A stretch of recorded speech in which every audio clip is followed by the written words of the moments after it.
होते वक्त कैसी कैसी डिमांड ससुराल पक्ष की होती है ये तो सभी जानते हैं, लेकिन ये देखिए। नहीं नहीं बहन जी, एक पैसा एक सामान नहीं चाहिए, बस हमें अच्छी बेटी चाहिए।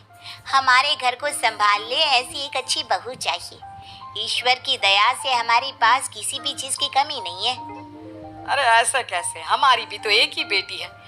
एक एक पैसा जोड़ा था कि इसकी शादी ऐसे करेंगे वैसे करेंगे, लेकिन अब आप बोल रही हैं कि सामान नहीं, पैसा नहीं, कुछ भी नहीं चाहिए। नहीं नहीं, ये तो नहीं हो सकता। देख लीजिए, हमारे घर में तो बिल्कुल जगह ही नहीं है कि हम एक टेबल भी रख पाए। मैंने और मेरी बीवी ने एक एक सामान मन से जोड़ा है, सजाया है। खैर, हो जाती है रिया की शादी आयुष के साथ। शादी के बाद काश मेरे कमरे में बड़ी वाली टीवी होती, मेरे पापा दे तो रहे थे। हाँ तो ठीक है ना, मैं बोल देता हूँ मैनेजर को, वो ला देगा। इस पे तुम्हारे पापा क्या कर लेंगे? रिया को बुरा लगता है कि वो घर में किसी भी चीज पर बाप के पैसों का हक नहीं दिखा पा रही थी। वो माँ को फोन करती है। देख बेटा, तेरे ससुराल वाले तो मुझे पहले ही तेज लग रहे थे। वो तो तुझे नौकरानी बनाकर रखना चाहते हैं। नौकरानी जानती है ना कैसी जिंदगी होती है उसकी। माँ 2 मिनट होल्ड कर, दरवाजे पर कोई है। देख ले, तेरे कमरे में भी कोई प्राइवेसी नहीं है। रिया दरवाजा खोलती है। सामने नौकर हाथ में ट्रे लेकर खड़ा होता है। मैम साहब, वो आपकी कॉफी। बड़ी मैडम ने बोला है कि आपको चीनी कम चाहिए होती है ना। हाँ हाँ, ओके ओके।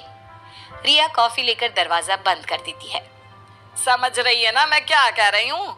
नौकरानी बनाकर रखा है उन लोगों ने तुझे, और तू रह रही है।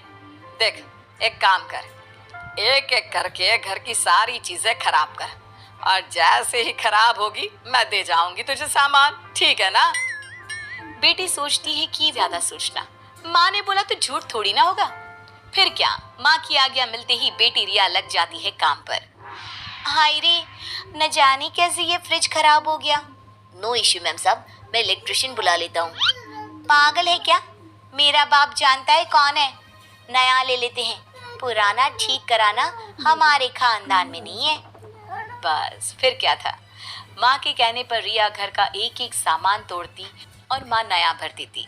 ऐसे में एक वक्त ऐसा आता है कि घर का ज्यादातर सामान रिया के घर का होता है। फिर एक रोज, बहू क्या हाल बना रखा है, रोज घर की कोई ना कोई चीज तुझसे खराब हो रही है। पर ये क्या, तेरे घर वालों को कैसे पता चल जाता है कि आज क्या खराब होने वाला है? वो तो पहले से ही उसे लेकर दरवाजे पर खड़े रहते हैं। देखिए मम्मी जी, ज्यादा मुझ पर चढ़ने की जरूरत तो है नहीं, पूरा घर मेरे ही सामान से भरा है। मम्मी जी, मैं भी ना कोई चलते फिरते घर की बेटी नहीं हूँ। बड़ी आई। और हाँ, सोफे पे थोड़ा तमीज से बैठना, पता है कितना महंगा वाला है। बहू की हरकत सास को बहुत बुरी लगती है। वो पति के पास जाती है और पति को सारा हाल बताती है। देखिए जी, मैं कह रही हूँ कि बहू ने ना जानबूझकर घर का सारा सामान तोड़ा है, वो हम पर दहेज का रौब दिखा सके। ये क्या बात होती है? बहू के माँ बाप को समझना चाहिए कि ऐसे समझती। कितने ही लोग हैं जो दहेज ना दे पाने के कारण बेटियों की शादी भी नहीं करा पाते। अब देखिए, ये सोच तो आपकी है ना, बहू के मन में क्या चल रहा है कौन जाने।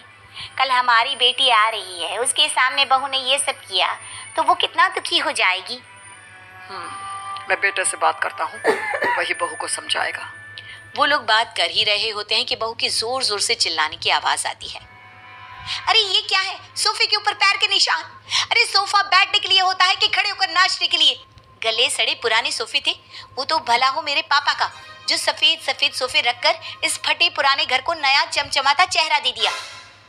सास ये सब सुनकर पति से कहती है, देख रहे हो, मुझे तो डर लग रहा है कि बेटी के बच्चे तो इस घर का कुछ भी छू लेंगे तो ये तो बवाल कर देगी। इसीलिए तो मैं नहीं चाह रहा था कि बहू के मायके से कोई भी सामान आए। वो तो मैं भी समझ रही थी, बहू के घर वालों से कुछ मांगा नहीं तो बहू ने ये कर दिया, घर का सामान तोड़ तोड़ कर मायके से सामान मंगवा लिया। अब घर पर राज कर रही है। अगर इसने मेरी बेटी के बच्चों को एक शब्द भी कहा तो मैं इसे छोड़ूंगी नहीं। वैसे भी मैंने इतना पैसा इसलिए नहीं कमाया कि कल को कोई बाहर की लड़की मेरी बेटी और बीवी को ताने दे।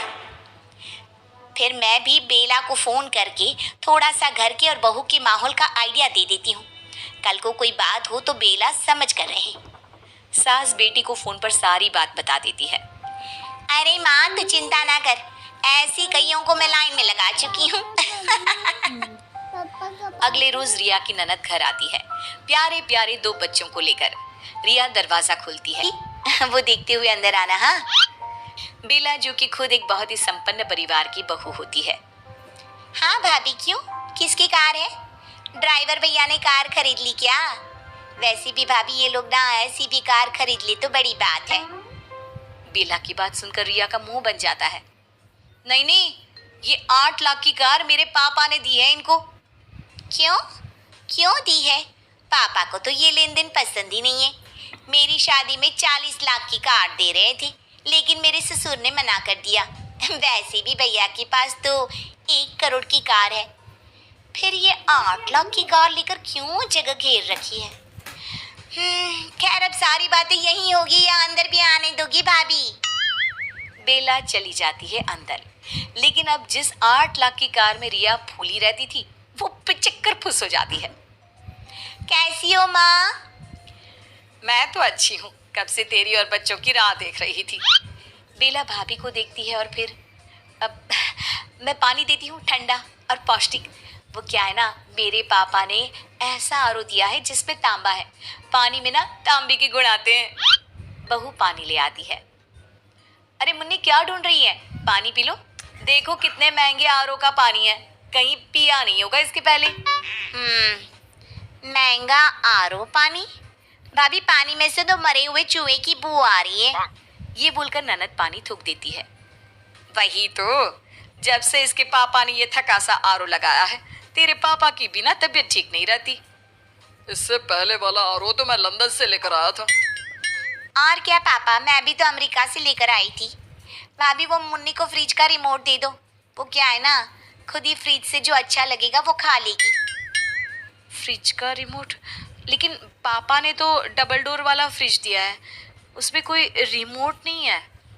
ननद सर पर हाथ रखकर बैठ जाती है। क्या है भाभी, क्यों आपके पापा ने ये लो स्टैंडर्ड सामान देकर हमारे घर को गरीबों वाला बना दिया? अब मेरी बेटी क्या खाएगी, क्या पिएगी?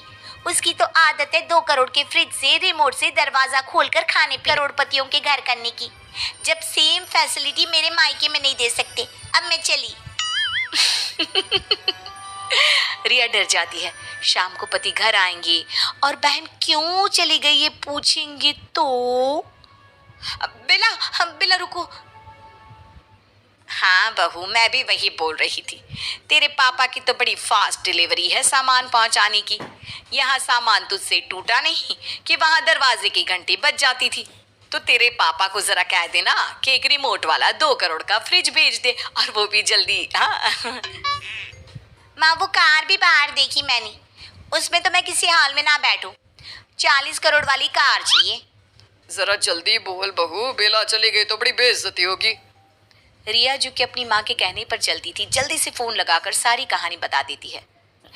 माँ थोड़ा जल्दी कर देना, है ना, एक बार सामान भेज दे, फिर देख कैसे मैं इन लोगों पर अपना रौब जमाती हूँ। और माँ कुछ और जरूरत पड़ी ना तो मैं बताती हूँ, ठीक है?